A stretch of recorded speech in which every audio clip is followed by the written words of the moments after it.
मेरा ना मानना, पंचकुला के पागलो जो कहते ना इसमें ऐसी विटामिन होती वैसी विटामिन होती, भाड़ में गया भैया, भूखे मर जाना पर किसी को मार करके अपना पेट मत भरना।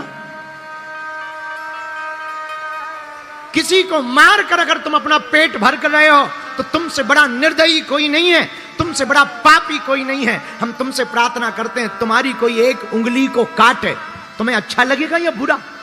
बुरा लगेगा ना, हाँ या ना? बोलो। एक उंगली को नहीं तुम कटवा सकते। और विचार करना, जिन मुर्गों को, जिन बेचारे बकरों को काटा जाता, उनकी गर्दन को काटा जाता, उन पर क्या बीतती होगी। तुम अपने जीव के स्वाद के लिए जो पेट में जाके सब समान हो जाता, पता ही नहीं लगता क्या खाया, जीव के स्वाद के लिए तुम प्राण ले लेते हो, तुम जीने का अधिकार छीन लेते हो। अरे मेरे पागलो, तुम जिस चीज को जिंदा नहीं कर सकते हो उसे तुम्हें मारने का भी तो अधिकार नहीं है। और एक दिन मां श्रृंगार कर रही थी, बाल उलझे हुए थे, मां ने गोद में बैठाया। तुमने देखा होगा माताएं अपनी बेटियों को गोद में बैठा करके बालों को सुलझाती। मां गोद में बैठा करके बालों को सुलझा रही थी। बहुत से पशुएं लाए जा रहे थे, बड़े बड़े हिंसक जानवर। पशुओं को एक कमरे में बंद किया जा रहा था। सबरी ने पूछा, मां आज मेरा इतना श्रृंगार क्यों हो रहा, ये पशु क्यों आए हैं? मां ने कहा, बिटिया तेरा ब्याह है, तेरी शादी हो रही है और तुझे श्रृंगार इसलिए सजाया जा रहा ताकि तू पति को अच्छी लगे। और ये जो पशु मंगाए ना, इसीलिए मंगाए हैं क्योंकि बारात आएगी तो निमंत्रण होगा, भंडारा होगा, तो कम से कम भोजन की व्यवस्था हो। इनको मार करके मांस से भोजन कराया जाएगा। सबरी को लगा ऐसा गृहस्थ जीवन किस काम का, ऐसा जीवन किस काम का जिसमें दूसरों को मार करके हमारा घर बसाया जाए। ऐसा जीवन किसी काम का नहीं है जिसमें दूसरों को। सबरी ने विचार किया, ये जीव मरेंगे मेरे विवाह में, भाड़ में गया ऐसा गृहस्थ, मुझे नहीं विवाह करना, मुझे नहीं शादी करनी। और रात के समय बारात आनी थी, रात को ही सबरी घर से भाग गई। भागते भागते जैसे ही जाने लगी, सोचा मैं तो जा रही हूं, ये बेचारे जानवर बंधे हुए हैं, इनको थोड़ी देर में काटा जाएगा। दरवाजे खोल दिए, सब जानवर जंगल में भाग गए। भागते भागते जानवरों ने सबरी को आशीर्वाद दिया, जा जैसे मेरा बंधन खोला है तेरा परमात्मा बंधन खोलेगा। और सबरी वन में चली गई। पिता ने खूब खोजा पर पाया नहीं। रात के अंधेरे में बेचारी, पढ़ी लिखी तो थी नहीं, जाए कहां। एक पेड़ के ऊपर रहने लगी, दिन भर पेड़ में रहती ताकि पिता पकड़ ना ले। रात को उतरती, बगल में एक आश्रम था मतंग मुनि का।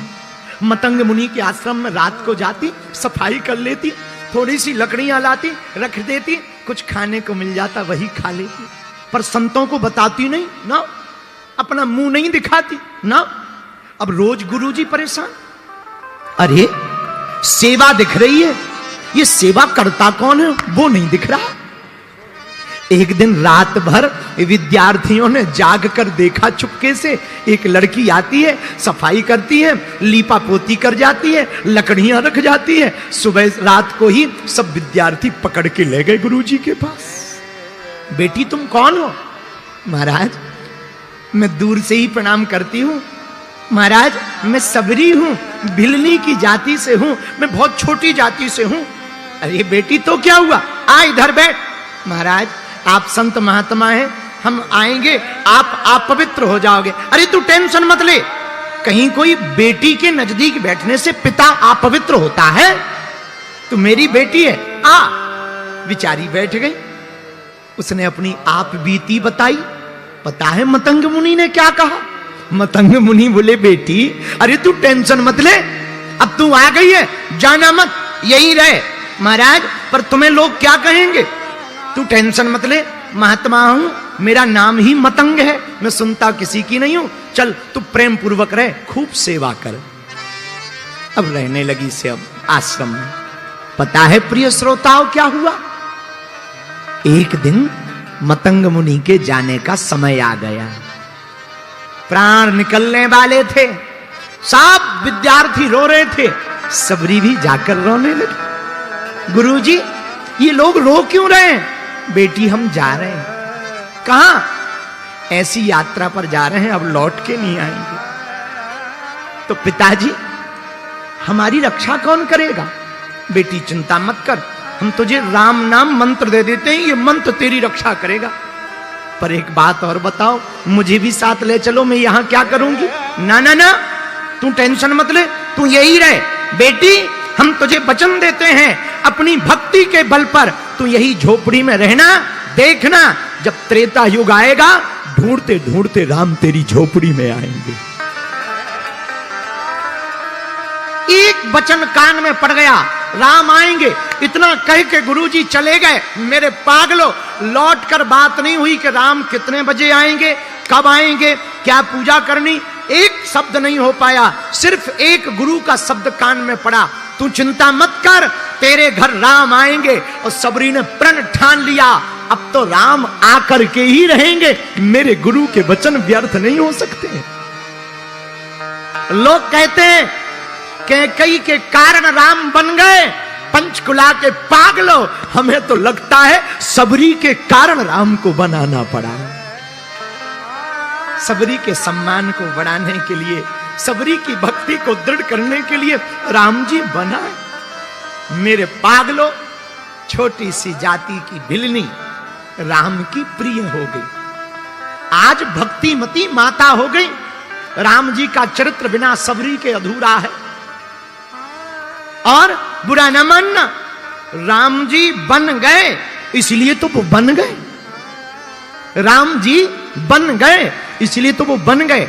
और हम तो इतना कह सकते हैं, राम जी बड़े बड़ों के घर जाते, कोई कथा नहीं होती उनकी, सबरी के घर गए इसलिए राम जी की इतनी गाथा है।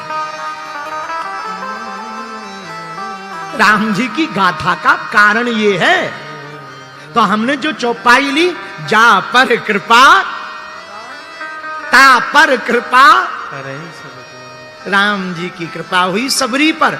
आज जगह जगह सबरी की चर्चा है। मेरे प्रिय श्रोताओं, इस कथा से यही सीखना है, अगर गुरु वचन दे दें तो फिर टलने वाला नहीं है। गुरु के वचन पर लेकिन भरोसा तुम्हें रखना पड़ेगा। अगर तुम डिग जाओगे तो कुछ ना पा पाओगे, अगर तुम टूट जाओगे तो तुम कुछ ना पा पाओगे। अगर तुम्हारा भरोसा अधूरा रहा कि गुरुजी ने कह तो दिया, होगा कि नहीं होगा, तो पक्का है नहीं होगा। अगर ये मन में आया कि होगा कि नहीं होगा, गुरुजी ने कह तो दिया, तो गारंटी मानिए 1% नहीं होगा। और अगर मान लिया कि मेरे गुरु ने कह दिया, तो फिर होता ही होता है। कुछ भी बिगड़ जाए, संतों की वाणी पर भगवान को विचार करना पड़ता है। इसीलिए हम भगवान के चरण ना पकड़ पाए, परमात्मा को ना पकड़ पाए, तो किसी महात्मा को पकड़ लें। महात्मा गुरु रूप में पकड़ लें। और हमसे कोई पूछे कोई गुरु बताओ, तो हमें तो एक ही नजर में गुरु आते, जय जय जय हनुमान कृपा करो